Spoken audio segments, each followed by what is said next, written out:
The day comes when scientists in one of the biotechnology laboratories begin to clone famous personalities for very large fees. Of course, in fact, many rich people would like to have a child of a genius like Vivaldi Galileo or Michelangelo. Soon, however, people decide to take a swing at something far more valuable: God himself. After Lucifer rebelled against the power of God in heaven, he was defeated by the Archangel Michael, and flaming meteor was thrown into the underworld, where he had to remain in chains and punishing flames. Michael himself chained him to a rock and cried out to return as a humble angel, to which Lucifer replied that he would rather reign in hell than serve in paradise, and he threatened that he would return as ruler of the world. Over time, Lucifer was joined by numerous demons as he craved the revenge. Meanwhile, on Earth, Lucifer's disciples set up a temple at the site of his fall into the abyss, and they believe that one day he will return to rule on Earth. Our time, Lauren Milton, an American student, is trying to persuade her professor to accept her thesis on the theme that there are no evil or good spirits, but he refuses, offering to discuss the subject in an intimate setting. But now the girl refuses. At the same time, a rare exhibition begins at the museum, the Shroud of Turin, which contains the DNA of Jesus and is a record of the fact of his resurrection. Everything is on display. Laura enters the museum after receiving a badge from a priest she knows. Marconi explains that Christ was wrapped in the shroud the day he died, but that when he rose from the dead his body shone so brightly that his imprint remained on the cloth. Thus the shroud is a picture of Jesus the priest, and escorts Lord to the statue of the Archangel Michael, who has been brought to the museum to guard the shroud. The War of the Angels was the first war and the first evil, but Laura disagrees. Evil is not an external mystical force, it is a personality, and when trouble happens to loved ones, it is foolish to blame the devil. But Marconi is sure that only Michael stands between the devil and men. There are many prophecies that Lucifer will return, but the father hopes that he will not find a way out. The priest leaves to go about his business, and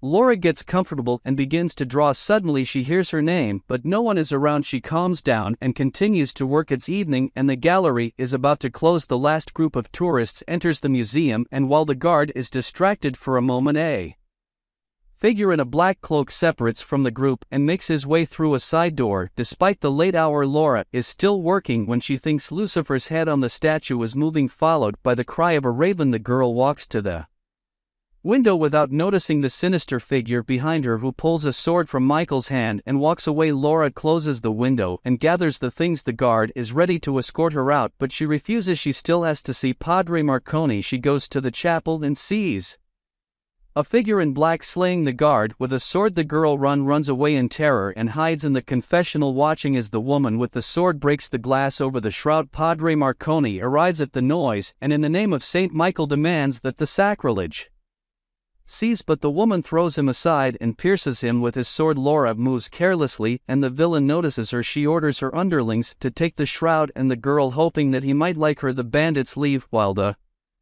mortally wounded priest summons the Archangel Michael to occupy his body and defeat his enemies. Immediately a luminous whirlwind descends from the heavens and the father comes to life. He tries to catch up with the villains, but they drive away. The plot is moved to a private auction where one of the scientists, Dr. Laurent, explains that he has managed to create a procedure by which he can grow babies from the DNA of great men, thus resurrecting the most prominent figures in the history of mankind, and as proof he presents the reincarnation of the great Vivaldi and his proud parents. The next slot he presents the new Michelangelo Buonarroti, and the whole rises in a burst of delight. The bidding begins when a woman in black appears in the gallery and beckons to the doctor. He rushes to cockle. The pair travel to the devil's castle, where the doctor sees the shroud. At last Lucifer will have a decent home. Meanwhile, Laura is dragged into some room where several girls are already sitting in chains. All of them are horrified by what is happening and do not understand why they are there. A few men enter, take a blood test, and photograph Laura, while Father Marconi, or rather their Archangel Michael in his body, makes his way to the guard room where two monks are watching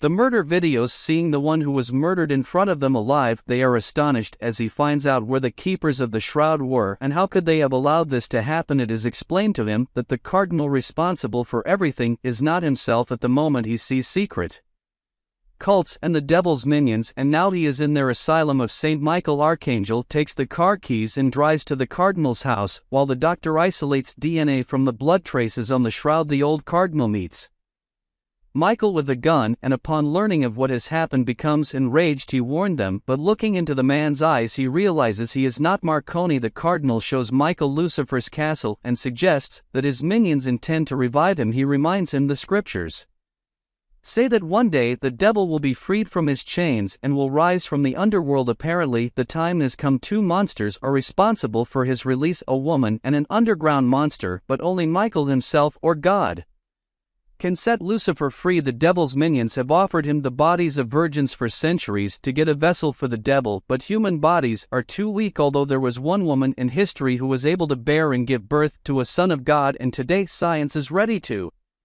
open the gates to the devil using Christ's DNA. Michael asks to be taken to the castle. Meanwhile, the girls try to devise an escape plan and share their experiences. It turns out that Laura's husband and son are dead. Instruments informed the doctor of a successful DNA extraction, and the wolves in the underworld begin to crumble, heralding the devil's release, while the doctor informs Liz of a complete match of all the right parameters with Laura's body, and the women wait for the attendants to arrive and pounce on them. It seems that they will succeed, but another group rushes to the rescue and the girls are dragged into the laboratory. They are laid on tables, and despite desperate resistance, fertilized eggs are injected into their bodies. Liz convinces Lord to put up with it, for Lucifer is bound to like her. In the meantime, Cardinal escorts Michael to the entrance to the dungeon and warns of caution. A monster awaits ahead. At this time, the devil's minions gather in the hole with the well. Two impregnated girls are tied to a pillar in the center, and the monster who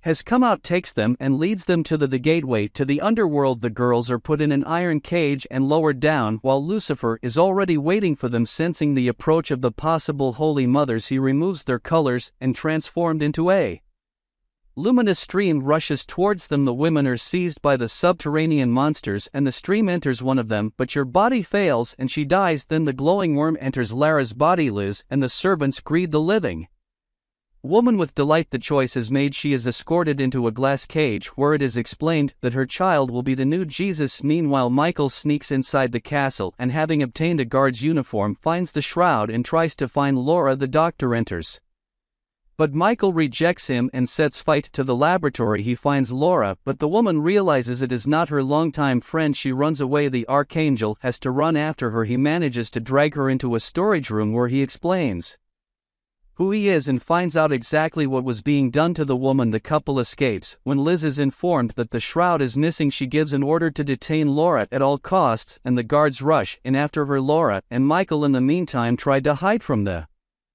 underground monster in narrow passages, but it catches up with them and attacks the Archangel, and while he wages a hard fight, Laura is grabbed by the guards. The enraged woman threatens Liz to kill herself and the child, and she orders her to be taken to a cell. Meanwhile, Michael is captured and put on a chain in the dungeon, while Laura's tied to a bed. Liz is willing to do anything to keep the baby. After gathering all his strength, Michael breaks the chains and frees himself, while the castle guards search for the shroud hidden in the dungeon. The monster manages to see the Archangel descent into the underworld. After reaching the bottom, he is attacked by the imprisoned souls and discovers that Lucifer has been freed and his sword is missing. Then the demon of greed, Mammon, flies to him and announces that they will soon close the gate and Michael will remain here instead of Lucifer, and he scoffs at his foolishness to come down in a mortal body. The Archangel is chained to the rock with Lucifer's sword. Laura sees her child in an ultrasound, and he suddenly calls out her name. The woman wakes up terrified and sees Liz nearby, who finds out what Lucifer told her and then tells the story of a brave warrior and a tyrant who were equals, but the